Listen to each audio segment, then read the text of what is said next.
नमस्कार शेतकरी मित्रांनो, मी रोहित जाबाजी कोळपे, कॉलेज ऑफ ॲग्रिकल्चर दोंडाईच्याचा लास्ट इयरचा विद्यार्थी असून या ठिकाणी आपण ट्रॅक्टरचा वापर करून शेती ही सोपी व सहज पद्धतीने कशी केली जाते व चांगल्या कार्यक्षमतेने कशी करता येईल हे या ठिकाणी आपण बघूया।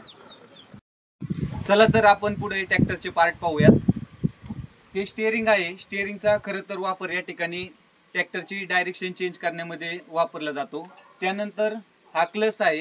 क्लच हे अतिशय महत्त्वाचा पार्ट आहे। त्याचबरोबर पलीकडे ब्रेकचा वापर या ठिकाणी ट्रॅक्टर थांबवण्यासाठी केला जातो आणि ब्रेकच्या खालीच या ठिकाणी ॲक्सिलेटर आहे। त्याचा उपयोग या ठिकाणी आपण ट्रॅक्टरचा वेग वाढवण्यासाठी केला जातो।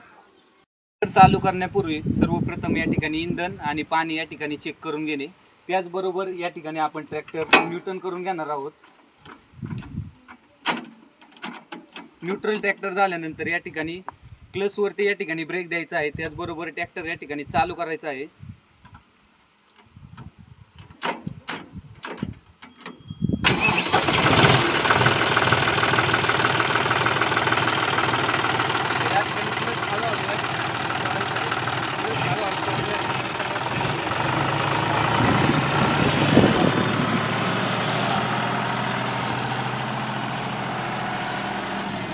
त्यानंतर हे हायड्रोलिक आहे। या हायड्रोलिक मध्ये आपण या ठिकाणी कापणीचे यंत्र असतील, रोटावेटर असतील, कल्टिवर्स असतील, या ठिकाणी आपण याचा वापर करून आपण शेतीची चांगल्या पद्धतीने मशागत करू शकतो।